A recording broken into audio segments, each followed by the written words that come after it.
Hi, guys. I'm going to read the myth called Daedalus and Icarus. Daedalus of Athens was the first great inventor. He invented the saw, the potter's wheel, and the compass for drawing circles. Many of his inventions are still used today.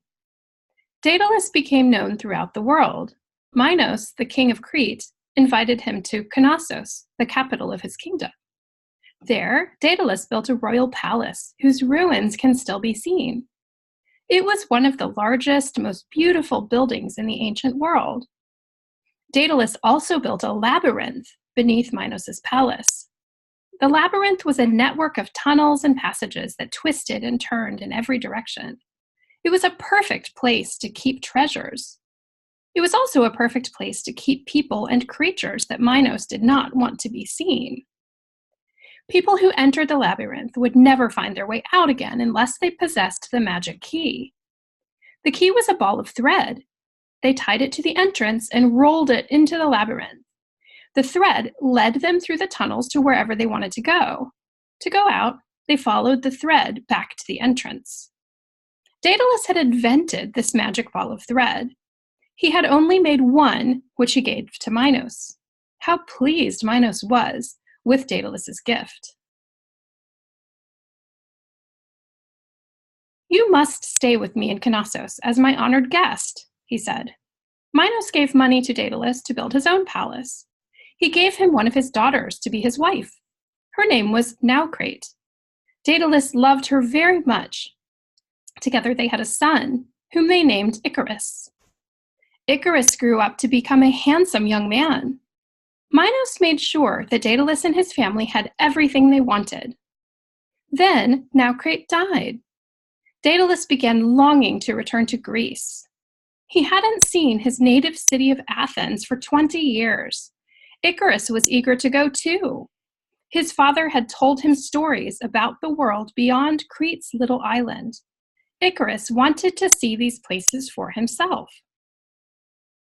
Daedalus asked Minos for permission to leave. The king refused. He did not want the greatest inventor in the world to work for anyone else. He locked Daedalus and Icarus inside the labyrinth to teach them a lesson. "Don't ever try to leave Crete," he warned when he released them. "If I discover you're planning to escape, I'll put you both in the labyrinth for good." Daedalus was frightened, but he was not ready to submit. He climbed to the roof of his palace to think. He looked down at the ships anchored in the bay. There could be no escape by sea. Minos's soldiers controlled the harbor. They patrolled every inch of the seashore. If Daedalus and Icarus could not leave by water, how else could they get away? While Daedalus thought about the problem, he noticed a flock of seagulls flying overhead. The squawking gulls seemed to be laughing at him. "Laugh if you like, you silly birds," Daedalus said. "You think getting off this island is easy. It is for you. You can fly." Suddenly, Daedalus had an idea. For the next several months, he studied the birds. He watched as they flew around the island. He discovered how warm air rising from the sea carried them higher. He examined dead birds to learn how feathers, bones, and muscles came together to form a wing. Daedalus began scratching designs on a wax tablet. He and Icarus walked along the seashore collecting feathers from dead birds. Minos soon learned what they were doing. He ordered that Daedalus and Icarus be brought to him.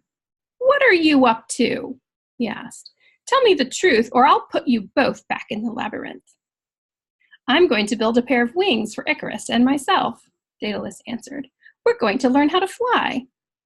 How Minos laughed. "What a foolish idea! People can't fly. Flying is for birds."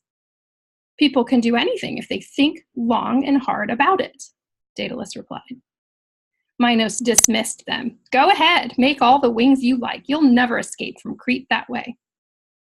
Daedalus only smiled. He bowed and went back to his workroom. Daedalus made 2 pairs of wings. The frames were wood and wire, covered with wax. Daedalus stuck the feathers into the wax when it was soft. The wax would hold them in place when it hardened. Daedalus and Icarus chose a day when a strong breeze blew from the mountains to the ocean. They carried their wings up to the roof and strapped them on. "Hold out your arms," Daedalus told his son. "Pretend you are a bird. Let the air carry you. Don't tire yourself out by flapping too much." Icarus felt so excited that he barely heard Daedalus's last warning. "Remember to not fly near the sun. The wax on your wings will melt. The feathers will come loose. You will fall into the sea." "I'm ready, father," said Icarus. "May I go first?" "Go ahead," said Daedalus. "Lead the way. I will follow." Icarus stepped onto the balcony. He climbed on top of the wall and leaped into space. Daedalus gasped as he saw his son falling, but then his wings caught the air. Up, up flew Icarus. Daedalus watched him soar higher and higher until he was a dot in the sky. Now came Daedalus's turn. He leaped from the balcony. The air lifted him up. He tried his wings. They carried him perfectly. The gulls flew by to have a look. "What is this strange new bird?"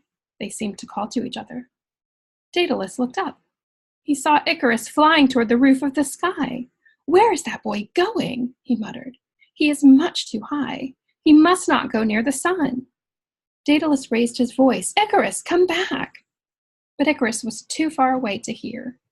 He flew even higher into the clear blue sky, entranced at being so close to heaven. Looking down, he saw the mighty ocean. It seemed no more than a puddle. The great city of Knossos looked like an anthill. Icarus turned his eyes upward. "I want to fly higher," he told himself. "I want to see what the gods see." He did not notice how close he was coming to the sun. He did not see the wax of his wings beginning to melt. "Come back, Icarus!" Daedalus shouted one last time. A feather floated down past his face, then another, and another. "Icarus!" Daedalus screamed as his son toppled out of the sky. "Father, help me!" Icarus cried as he tumbled down, down, down. It was too late. Hovering in the air, Daedalus could only watch helplessly as his son plunged into the sea. Daedalus flew down. He pulled Icarus's broken body from the waves. He carried him to a nearby island. There he buried his son on the highest peak, as close to heaven as he could bring him. The island is still called Icaria, in honor of Icarus, the boy who soared with the birds.